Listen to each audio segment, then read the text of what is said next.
So if we do a test point, our favorite one is 0, 0. If we have 0 here and 0 here, what's this going to end up being? 0, 0.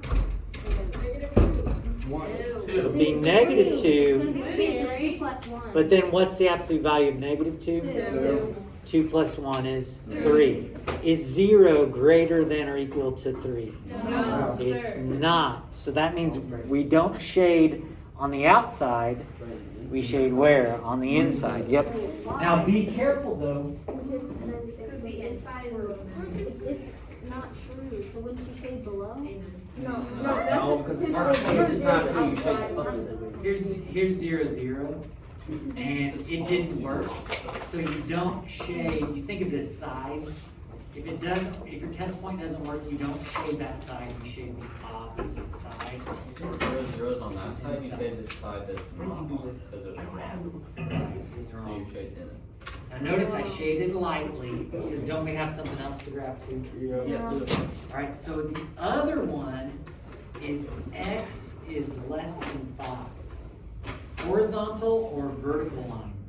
Or vertical. Vertical. Because x's value is always at the 5, right? So it's and y can be anything you want. Solid line or dashed?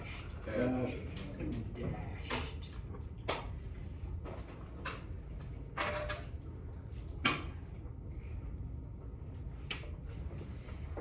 Now, because it's an x instead of a y, you don't think of it as up versus down. You can think of it as Left or right. left versus right. So what do you guys think it would be if it says x is less than 5? Left. The left, yeah. But again, guess what you could do? Test point is 0 less than 5. Yes. Yes, it is. Now here's the thing. That would mean we would shade everything on the left, right? Yes. But where is it that the shading is going to overlap? On the inside. It's actually in this kind of triangular shape, isn't it? So let's go up there and darken that.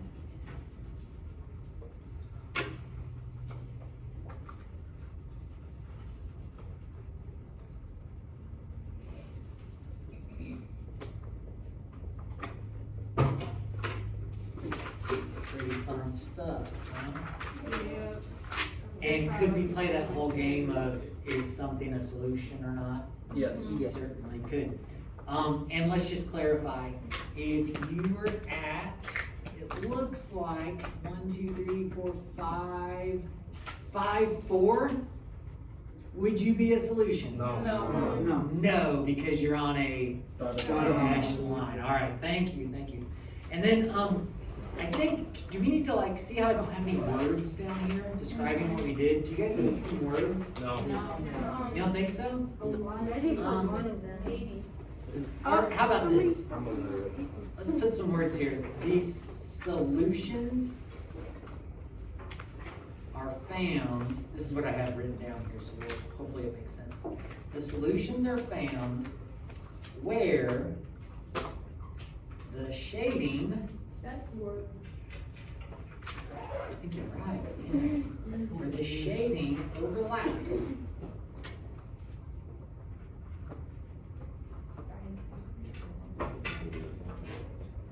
The solutions are found where the shading Oh overlaps. my gosh, I'm so excited. I have a sub next hour. Oh, that's In what class?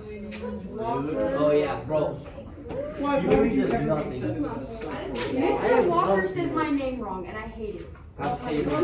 Sometimes you promote that though. He thought my A yells plus. at me. He thought the A plus He person yells in my at class was an everyone. actual student. So he made her take you to room the first time there. I don't know. All right. Well, ladies and gentlemen, we're about done here.